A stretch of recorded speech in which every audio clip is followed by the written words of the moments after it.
From the preliminary task, I have gained many new and important skills, in particular one skill which is editing. As I had the opportunity to edit the final piece, it required finding the best shots that showed clarity and continuity so that it would have a benefit to the final product. Editing also consisted of finding the right sounds and the typography that would be used when creating the titles, in order for a final piece to have a professional appeal. As well as this, from the preliminary task I had to focus on the impact the shots would have on the audience and how they all flowed continuously so that it didn't confuse or distract the audience. The sounds also had to link closely so that it sounded clear and accurate, and again it didn't confuse the audience. Another skill I developed from the preliminary task was planning. Being able to think of ways that our final product would conform to the conventions of a horror opening, yet it still holds the content and the professional attire of what a horror opening would look like. Using this planning skill, when filming, we could follow it clearly and it would match what our target audience desired and be professionally presented.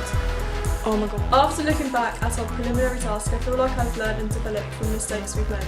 In the preliminary task, my group only chose one location due to only being able to film in school.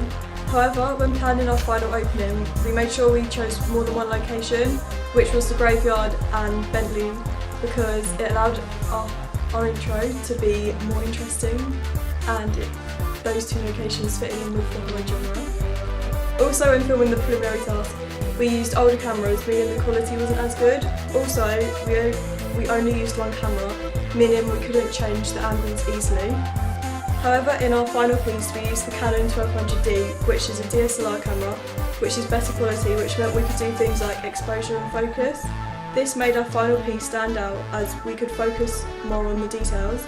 Also, we used between 2 and 3 cameras, which meant we could do lots of different angles and shots, which gave our horror opening continuity. From the main piece, I learned about the planning stages, how well detailed everything should be.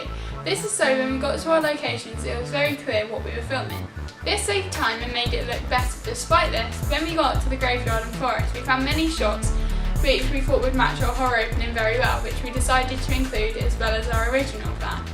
In the preliminary task, the characters were constantly looking down to read off the script.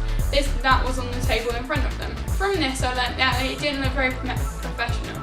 So to eliminate this problem and to make it seem more like a horror film, we had no speaking at all, just eerie music and natural nature music to ensure it felt that we were outside. This made it more realistic than having them talking. Another thing which I learned is that we needed to film away from school. This is because in the preliminary we filmed in a classroom. And if you look behind, you can tell it's a classroom due to the whiteboard, the chairs and tables. To prevent this from happening, we filmed outside of school. This was so that it wasn't recognisable where we were and made it look more realistic.